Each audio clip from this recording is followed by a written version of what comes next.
Chapter 9, Crowns and Cameras, the 2024 Awards Invasion. The portal shimmered with platinum light, dumping the Royal Alliance smack in the middle of downtown LA. 2024. And not just any day. Grammys week. Every screen flashed Estevan's face. His latest song, Eclipse Flow, had gone viral, fusing magic with hip-hop, shaking the industry. His team, designed by spirit-guided ancestors and stitched with power, they turned heads, cameras snapped, fans screamed. But the Royals weren't here just for the glam. They had work to do. Backstage at the VMAs, in a private crystal-lined room, Estevan adjusted his diamond-dusted crown. Malachi leaned in, whispering, "You know we look too damn good to be fighting demons tonight." Estevan smirked. "That's the plan. Catch him off guard." But behind the smiles, tension simmered. Nyla and Amara had been growing distant since the dream realm. Elian kept seeing visions of his burning forest in mirrors. Ayana had become obsessed with tracking anomalies in the tech grid, sleepless, twitchy. And Zephyr? Struggling with reality after so long trapped in fantasy. And Malachi and Estevan? Complicated. Suddenly the lights flickered. The air got cold. Verelda's newest creatures had arrived. The Wraith DJs, three glitching, beat-slicing spirits in corrupted vinyl armor, hit the stage during Doja Cat's performance, turning her sound into chaotic spell waves. "Shit!" Estevan yelled. "She's trying to disrupt music itself." The fight broke out right on stage. Malachi freestyled a counterspell midair. Ayana scrambled to reverse the sound distortion with sonic hacking. Elian summoned vines through the floor of the Dolby Theater. Amara turned starlight into flashbangs. Zephyr flew over the crowd, wings slicing corrupted sound waves. Doja, unfazed, shouted, "Get him!" and joined in, using her mic as a sonic wand. Backstage, Beyoncé and Megan Thee Stallion watched with wide eyes. After the dust cleared and the Wraith DJs were shattered into mist, Beyoncé approached Estevan. "You're more than a prince," she said. "You're a prophecy." Megan grinned. "And I better be on the war council. Don't make me bring the Stallion army." Estevan bowed slightly. "We need all the queens we can get." Later, in the after-party haze, the team regrouped in a quiet penthouse suite. But the cracks showed. Elian accused Ayana of getting too obsessed with code and forgetting her heart. Nyla said Amara never trusted them enough to share what she saw in the stars. Zephyr lashed out at Estevan. "You say we're family, but half the time I feel like a souvenir." Estevan's voice broke. "I'm trying to hold all of us together. I didn't ask for this war." "But you were born for it," Malachi interrupted softly. "And I was born to stand beside you." They touched foreheads, the moment quiet. That night, while Estevan slept, the spirit world called. He rose into a dream where the skyline turned purple, syrup slow. From the mist emerged Pimp C, gold, shining like soul fire. Behind him, Biggie, smooth and heavy like destiny. Then came Lil Kim, radiant and sharp like a jeweled dagger. "You got the flow," Pimp C said, "but you need the foundation.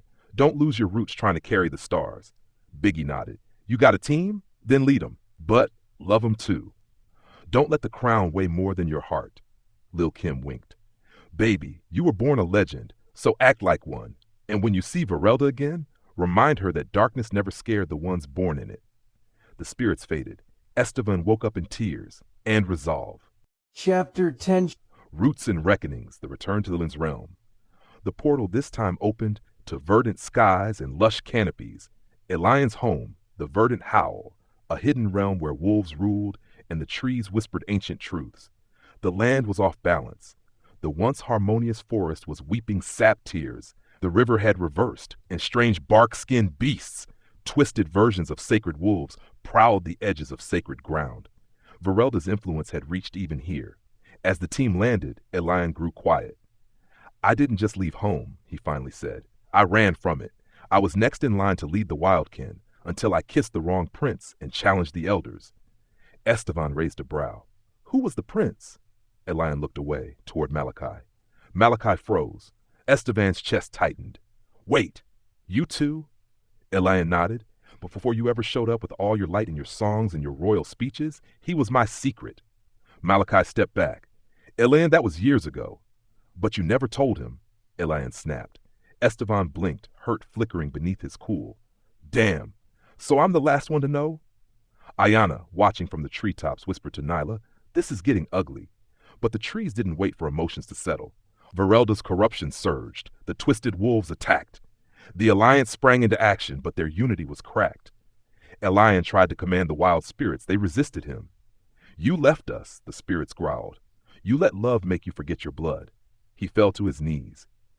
That's when Estevan stepped in, voice trembling but clear. He didn't forget. He just didn't feel worthy. But we need him. He's the only one who can heal this. Estevan held out his hand. "And I'll still hold yours, even if you once held his." Elian hesitated, then took it.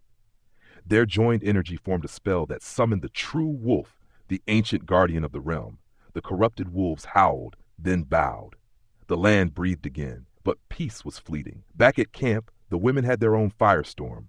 Amara had been distant, obsessively watching the stars, and Nyla had noticed her slipping away, emotionally, spiritually, and physically. That night, Nyla walked in on Amara and Ayana, sharing something more than strategy. "You lied," Nyla whispered. Amara froze. "It wasn't planned." "It never is," Nyla snapped. "But while we were unraveling illusions and almost dying in dream realms, you were building one with her." Ayana tried to speak. "It wasn't like that." Nyla raised a hand. "Save it. I've danced in illusions before. I know when the beat changes." The team began to splinter, but the stars above shimmered. A message from the cosmos. Varelda knows, and she's coming for the broken ones first. Chapter 11. Ghosts, Queens, and Broken Crowns.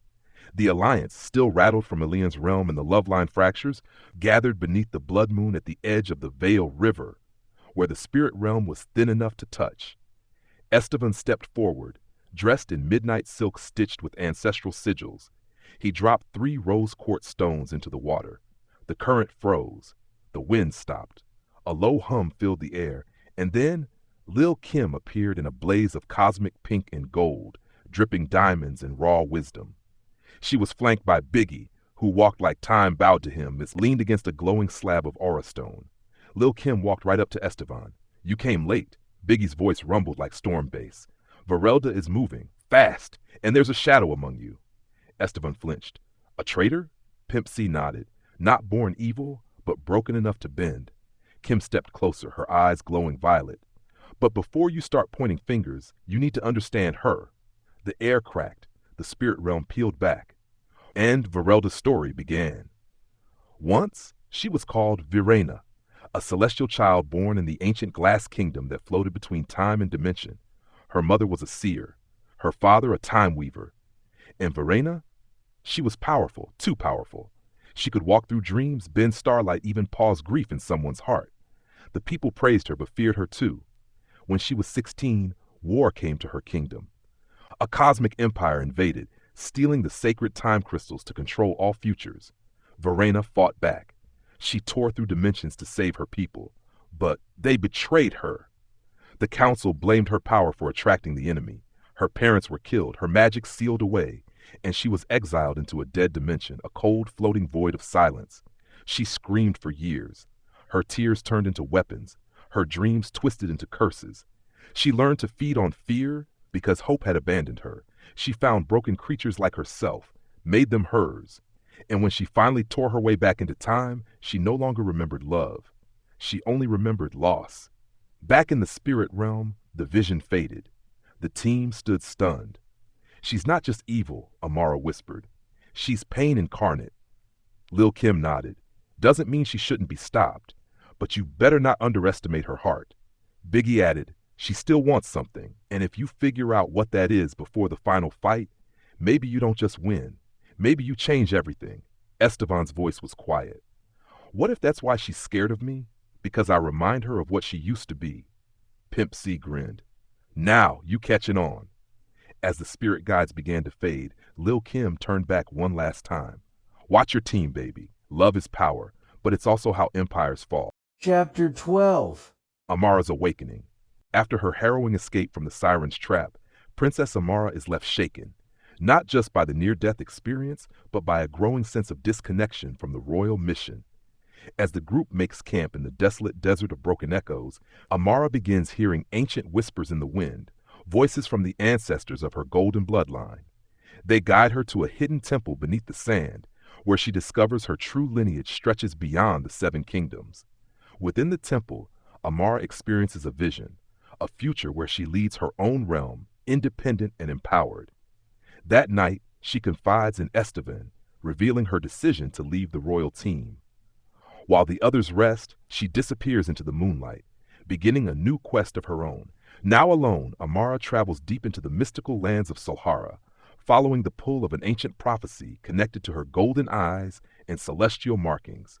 Along the way, she rescues a group of enslaved mystics and defeats a warlord bent on silencing divine magic. With each battle, her power strengthens. She begins mastering solar energy and illusion magic. As her legend grows, whispers of the golden flame spread across the kingdoms. But a final message from Prince Estevan reaches her through a magical dove. The final battle with Verelda is drawing near. The choice is hers: stay on her path or return and face the darkness with the team she once called family. The golden light of dawn broke over the enchanted veil as the seven royals, now six, stood in silent reflection. The air still shimmered with the remnants of Princess Amara's presence, but her footsteps no longer echoed alongside theirs. Prince Estevan stepped forward, holding a glowing scroll left behind in Amara's chambers. Her elegant script danced across the page like sun rays on water. My dear family, my brothers and sisters in arms, I've searched the depths of my spirit and have chosen a path I must walk alone. I will always carry you with me, but the battles ahead require me to seek my truth elsewhere. Stay strong, stay united, and remember, the crown isn't just worn, it's earned, Amara. A hush fell. Prince Malachi placed a hand over his heart. She's doing what she believes is right. We honor that. Princess Nyla, ever intuitive, nodded solemnly. She'll always be with us, in magic, in melody, in memory. Ayana removed her visor, eyes shimmering with emotion. Then we moved forward, for her, for all of us. Prince Zephyr released a long breath, black feathers from his wings catching the morning breeze. She left her piece of the dream. Let's make sure it lives. The royals stepped into formation once again, 6 strong, bound by fate and fire. The journey wasn't paused by Amara's departure. If anything, her absence fueled the fire beneath their feet. Each of them knew Verelda was still watching, the darkness still stirred, but so did destiny, and the 6 would rise.